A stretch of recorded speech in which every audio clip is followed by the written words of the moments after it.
Иә, әлгі сиқырлы қылышың қайда? Ақырын ол мына ғимаратта. Егер ол қылышты ала алмасақ, балаларын құриды.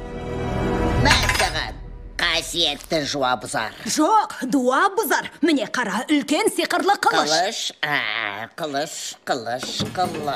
Менде мынау бар. Дәл өзі. Қанша? Сіз үшін 10 болсын. Жақсы. Бұл өте сирек металдан соғылған мұндай қылыш әлемде біреу ғана. Сәлем ескі досым. Біз енді мәңгі бірге боламыз. Опс, тарт қолыңды. Бұл қылыштың әлемде біреу ғана екені анықталды. Сондықтан да $10,000.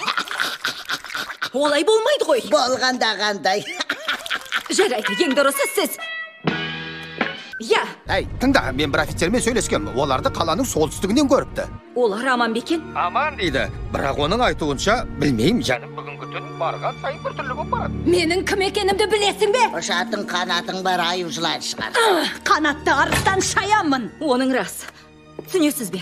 Маған бұл қылыш өте қажет. Балаларым әкелерін көрудің орайы кеп тұр. Ал үлкен ұлым.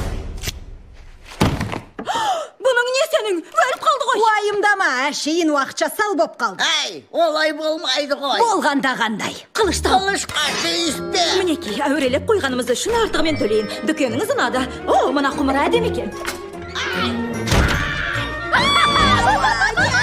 Лорел, не болып жатыр? Кешір, сөйлесе алмаймын. Балаларды іздеймін. Ей! Балшыққа батқырлар ай!